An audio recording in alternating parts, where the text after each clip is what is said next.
So Keyshawn Davis has recently been calling out Devin Haney again, saying that he wants to move up to 147 and fight Devin Haney. Now, of course, for Keyshawn Davis, there's a world title on the line, and of course would be the biggest fight of his career.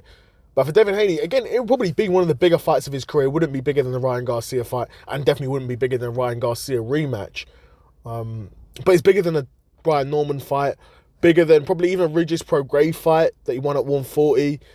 You know, probably his biggest fight since Lomachenko, and even Lomachenko wasn't a particularly high-selling fight. So there is that incentive for both of them for that interest, for that fight to happen, because it would be a huge fight for both. And we know Devin Haney, we know Keyshawn Davis, we know both guys can sell a fight, right?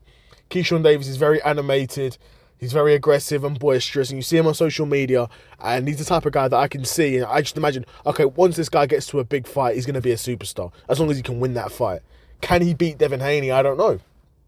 It's a hard fight because Keyshawn Davis, in my opinion, is far more hittable than Devin Haney. But Keyshawn definitely packs more of a punch than Devin. Again, it's part and parcel.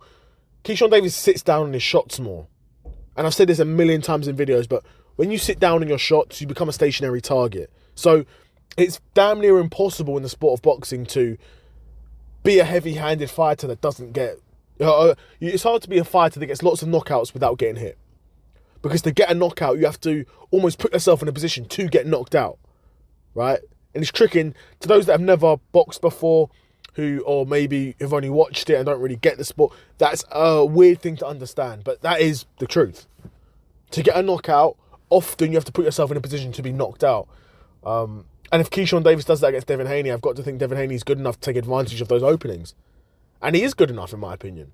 Devin's a top boxer, but Keyshawn's not necessarily leaving openings, though.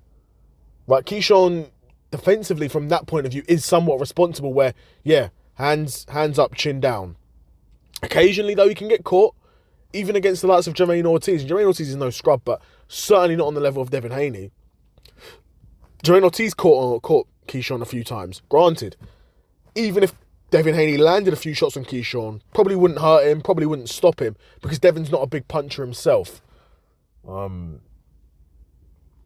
yeah, man, I mean, that would be a super interesting fight. Even Bill Haney talked about it. Bill Haney said that, you know, Keyshawn might be on the hit list. It'd definitely take a few, number of millions to get that fight made, but it could definitely happen. Could definitely happen. I mean, Devin Haney looks to want to claim another belt, and he sees Xander Zayas as a beatable fighter, which in my opinion he is. Xander's got no huge wins on his resume. His style, even though he's bigger than Devin Haney, his style doesn't, in my opinion, doesn't feel like one that would cause Devin Haney tons of issues because he's such a good boxer. But we will see, because if that fight gets made, then that's a fight with huge stakes, of course, because both guys technically undefeated, and Xander Zayas is an undefeated 2-belt world champion at 154. But Keyshawn v. Devin's for the culture, man. Keyshawn v. Devin is for the culture, and we'll see. No doubt if there's an appetite from both guys to make this fight happen, then maybe a Turkey Al-Sheikh will get involved and finance it. We'll see. But let me know what you guys think in the comments below. What do you think of Keyshawn Davis repeatedly calling out Devin Haney and thinking he can beat him? Do you think Keyshawn Davis could beat Devin Haney? Or do you think Devin, the Dream Haney, has got too much skill to lose to Keyshawn Davis? Let me know in the comments below. Another episode of the Seth Solo Side Quest in the bag, and I'm out. Peace.